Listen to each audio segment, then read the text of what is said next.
dia, boa tarde ou talvez boa noite, depende do horário que você esteja assistindo essa aula. Meu nome é Naelson Douglas, e hoje nós estamos aqui para dar início ao nosso curso, que tem como tema Web Scraping com Python. Apenas uma breve apresentação, meu nome é Naelson, como eu falei, e eu sou bacharel em Ciências da Computação pela Universidade Federal de Alagoas.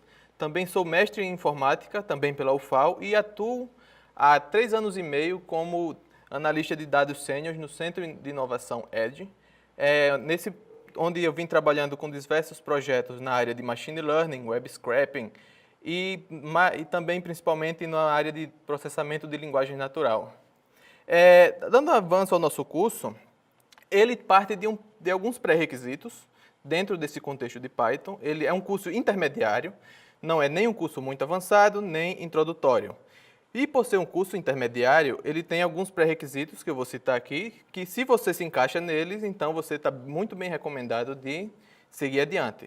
O primeiro pré-requisito é que nós partimos da ideia de que você tenha já algum conhecimento prévio de noções de lógica de programação. Você sabe fazer controle de fluxo, if-else, repetições com for ou while, também criação de funções e toda a sintaxe básica da linguagem. Também é esperado que você saiba como usar, manipular e criar um ambiente virtual, ou virtual env. Você também precisa saber usar o pip, que é o gerenciador de pacotes da linguagem Python. Outros pré-requisitos também estão nas questões de estruturas de dados, as básicas, listas e dicionários principalmente, talvez conjuntos, e mais à frente, também é esperado que você tenha alguma noção de HTML. Não é tão mandatório se você não souber muito a fundo HTML, não se preocupe com isso, vamos dar uma pincelada nesse tema. Porém, é bem interessante que, para que você possa ter sucesso, ter um bom proveito no curso, que tenha esses conhecimentos básicos. Caso não tenha, caso ainda não tenha no momento, eu aconselho a voltar um pouquinho, dar uma pesquisada sobre o tema e então vocês voltam aqui e podemos continuar. Dado o escopo do nosso curso, ele segue basicamente essa composição aqui. Parece algo muito complicado, web scraping, porém, mais à frente nós vamos ver que é relativamente simples. Nós vamos aprender a fazer requisições em páginas estáticas, já de início, que é algo bem simples. Mais à frente, vamos explicar o funcionamento de páginas dinâmicas, que são baseadas em JavaScript, e como fazer a manipulação dessas páginas dinâmicas via código, que mais à frente nós vamos ver a Selenium, a biblioteca Selenium. E adiante, tendo feito essas requisições ou de páginas estáticas ou dinâmicas, vamos aprender a manipular o conteúdo dessas páginas. Para isso, vamos usar a biblioteca Beautiful Soup. Mais à frente, esses 3 primeiros itens que eu falo resolvem 90% dos nossos problemas dentro de web scraping.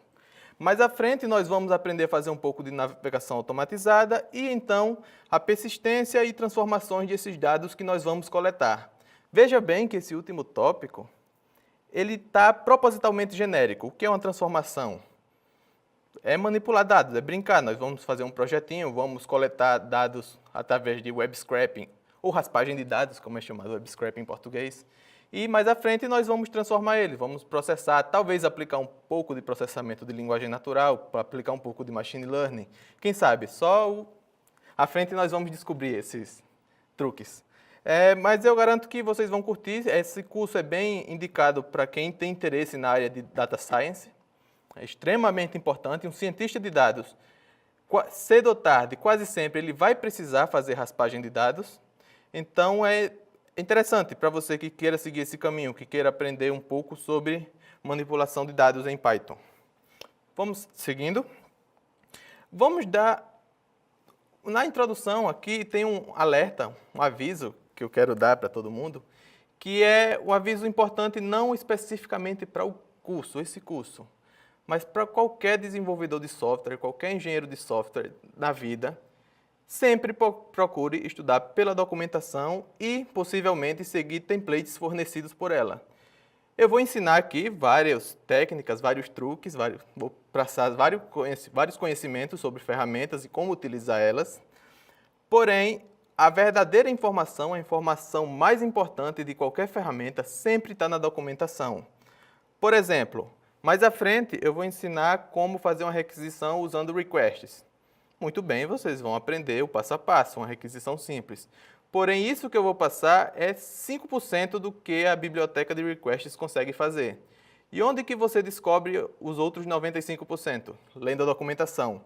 Para tudo que eu falar aqui, absolutamente tudo, qualquer ferramenta, vão olhar a documentação. É extremamente importante ler a documentação. E fazendo isso, por vezes vocês vão ver que essas documentações indicam templates ou códigos boilerplate que são o funcionamento básico dessas ferramentas. Tentar deduzir essas templates, fazer eles manualmente, quase sempre é reinventar a roda. Então, usem os templates, assim, programadores experientes fazem isso. Quem está programando há 15, 20, 30 anos faz uso de templates e faz leitura extensiva de documentação. Então, fica a dica e vamos à nossa introdução. Então, o funcionamento de web scraping, ele é pré-requisito para entender ele, é bem interessante termos algumas noções de como funciona a web. Primeiro, o que é web? Web, em um resumo bem simplificado, é tudo aquilo que você executa dentro do seu navegador, ou seja, páginas. Por exemplo, todo mundo que está assistindo aqui provavelmente usa o WhatsApp. Vocês têm a aplicaçãozinha no celular, que é um aplicativo, um app. Porém, quando usamos o WhatsApp no computador, nós não instalamos um programa. Executamos eles direto do navegador. Tanto é que essa versão do computador é chamada de WhatsApp Web.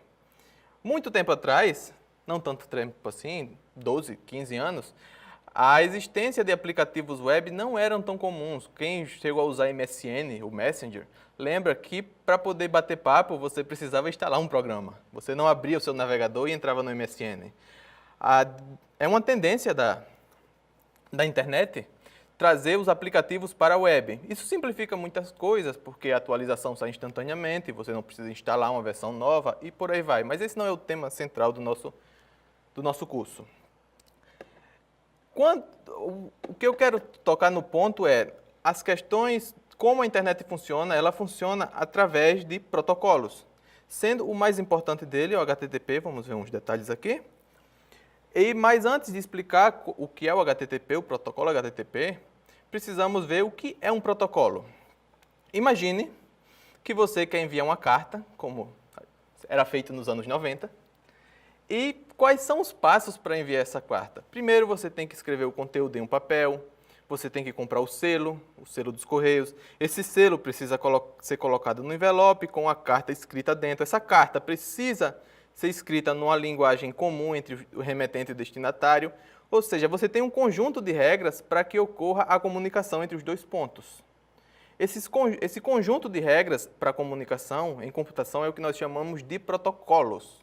E, ao se tratar de redes, existem vários protocolos, como, por exemplo, o protocolo TCP/IP, que é bem famoso, que é o que faz o endereçamento de máquinas. Tem lá o seu conjuntinho de regras. Tem o protocolo DNS, que faz o mapeamento de nomes para um IP. E o mais famoso, que é da internet, muito famoso, é o HTTP. O protocolo HTTP, toda a base da comunicação web é construída em cima dele. O que se precisa saber de imediato sobre esse protocolo é que ele funciona com requisições, ou seja, eu tenho o meu servidor, que ele está aceitando requisições, e o cliente, seria meu celular, o meu computador, que ele quer pegar uma informação desse computador, desse servidor. Então, ele envia uma requisição HTTP e o servidor responde ela. Mais uma vez, essa é uma simplificação enorme do protocolo. Ele é bem mais detalhado, como podemos ver aqui na documentação dele. Tem algumas páginas. Lembre que eu falei, sempre leio uma documentação. Como eu falei, é uma simplificação enorme. Porém, por hora, ela resolve a nossa contextualização do problema. Quando trata-se de dados na internet, nós temos várias formas de compartilhar esses dados. E uma forma bem consolidada é pelo uso de APIs ou APIs REST. A API REST não é um protocolo, mas sim uma arquitetura de comunicação, a qual você pode usar, um servidor pode disponibilizar informações para clientes. Aqui eu tenho um exemplo de uma API que eu trouxe, que essa daqui é uma API sobre economia, está aqui, você vê ela está escrita sobre o protocolo HTTP, e ela traz cotações de moedas. Bora fazer uma requisição nela? O nosso navegador, nesse caso aqui é o Firefox, ele é basicamente uma máquina de fazer requisições. Ele faz bem mais do que isso, porém, nesse momento, quando eu abro um link no meu navegador, o que eu estou fazendo é uma requisição GET, HTTP GET. Nesse caso aqui é uma API REST, e ela vai me devolver um payload, que nesse caso é esperado que seja no formato de dicionário. E exatamente, ele voltou aqui, isso aqui é um dicionário, não está cru, aqui podemos ver os dados crus. Deixa eu dar um pouquinho de zoom para ficar mais fácil de ver. Essa confusão de texto aqui, que vocês estão vendo na tela, se o aluno com o olho mais vivo percebeu que isso aqui é um dicionário facilmente, do mesmo jeito que nós fazemos dicionários em Python, lembrem bem, um dicionário é uma associação de uma chave com um valor. Por exemplo, eu posso associar com o número 1. Então, eu tenho aqui o meu dicionário, se eu acesso a chave 1, é esperado que eu retorne o valor 1.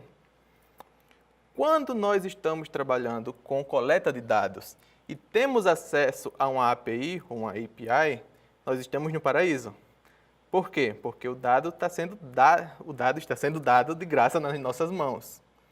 Nessa situação, onde nossos dados estão disponibilizados através de API, nós não precisamos de web scraping. Não existe a necessidade de ir na página web e tentar raspar esse dado. Por quê? Porque ele já está sendo dado de graça através de um API. Nesse caso aqui, eu estou pegando as cotações de dólar para real, dá para ver aqui pela URL, de euro para real e de Bitcoin para real. Deixa eu simplificar aqui a requisição. Pegar a cotação apenas de dólar para real. A API devolveu, vamos ver o dado bruto. O Firefox ele faz essa formatação automática, mas nós gostamos assim da bruto, texto puro. Quando temos a API, como eu falei, tudo é mais simplificado. Porém, nem sempre temos API, nem sempre temos essa comodidade de acessar os dados de forma tão simplificada.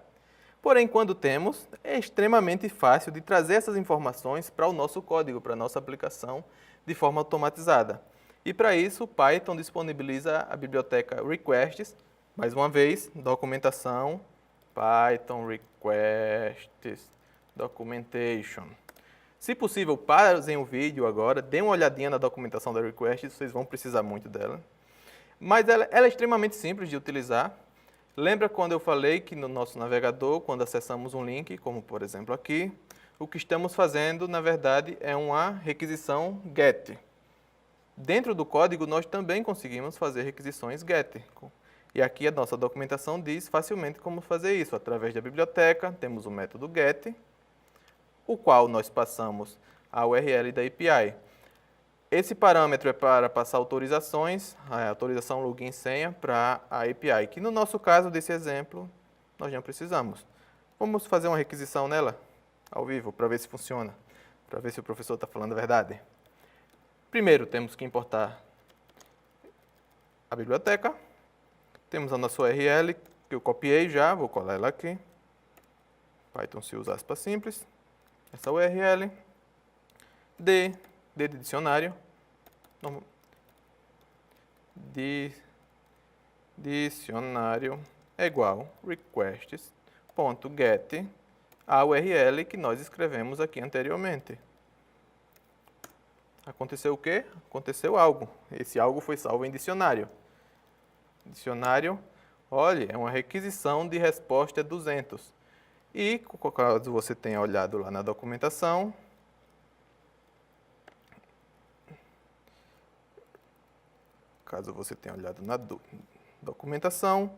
uma requisição de resposta 200 é uma requisição que deu certo, que retornou o valor esperado. Ok, muito bem. Nós vimos que o valor esperado foi retornado, mas onde está o valor esperado? Tão simples, acessa ele dessa forma. Dicionário, ponto, transforma em JSON. Os mesmos dados que nós acessamos no nosso navegador, estão aqui coletados dentro do nosso código. Com isso, nós podemos fazer diversas manipulações, como, por exemplo, eu quero acessar aqui USD, BRL, que é dólar para real. Enter. Está aqui as variações. Qual é o código? Code. Isso aqui é um dicionário padrão. Isso aqui é esperado que vocês saibam manipular dicionários. É uma premissa do curso, como foi citado anteriormente. Pois bem, conseguimos acessar uma API utilizando requests, que é algo trivialmente simples. Porém, nem sempre nós vamos ter essa comodidade. Nem sempre o dado que nós queremos vai estar disponível através de uma API. E o que acontece o que nós fazemos quando isso acontece? Uma possível solução é o uso de web scraping, como acabamos de falar. O que é web scraping? É você ir na página web, no conteúdo que está no seu navegador, no seu Firefox, no seu Chrome, e puxar ele para dentro do seu código. Aqui nós puxamos o conteúdo da API através de uma request. Porém, o conteúdo de navegador, o conteúdo de web, ele não é feito pensando em código, ele não é feito pensando na automação. Ele é feito pensando no Firefox, é feito pensado no Chrome, é feito pensado na apresentação para o usuário final. E para fazer esse acesso e essa manipulação dentro do código através de web scraping, nós precisamos de usar algumas técnicas. E aí, são elas que nós vamos ver agora.